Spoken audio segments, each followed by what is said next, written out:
Magandang hapon, JC, at maraming salamat sa iyo. Live mula dito sa Pag-asa Weather and Flood Forecasting Center, narito ang latest sa ating panahon. Ayon nga sa Pag-asa ay maganda ang panahon at apektado pa rin ang malaking bahagi ng bansa ng hanging amihan. Partikular, ang southern part ng Luzon at ang Visayas ay naapektuhan nito. Ayon sa Pag-asa, maaaring lumakas pang muli ang hanging amihan sa Huwebes o sa Biyernes. Samantala, tuluyan ng tumungo pahilaga ang low pressure area na huling namataan dito malapit sa bansang Hapon at hindi na nito nililihis ang hanging amihan mula sa ating bansa.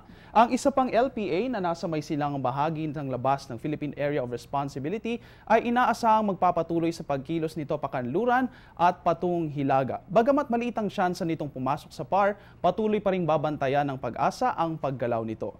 At ngayon naman para sa ating forecast. Ang Metro Manila at ang natitirang bahagi ng Luzon, pati na rin ang buong Kabisayaan ay magkakaroon ng maaliwalas na panahon na kung minsan ay magiging maulap na maaring may kasamang pulo-pulong mahinang pag-ulan.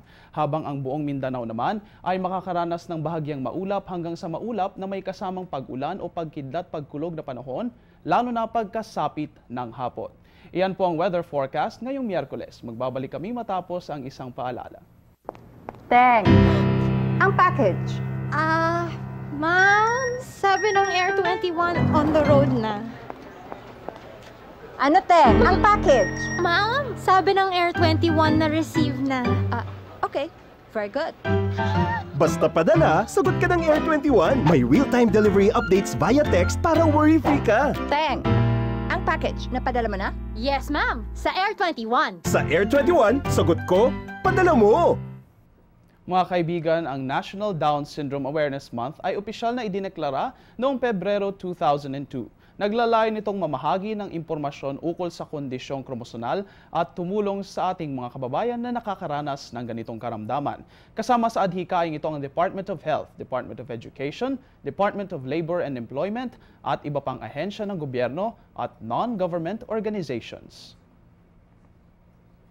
At yan ang latest mula dito sa Pag-asa DOST. Please check our official media accounts and our website para sa latest weather information.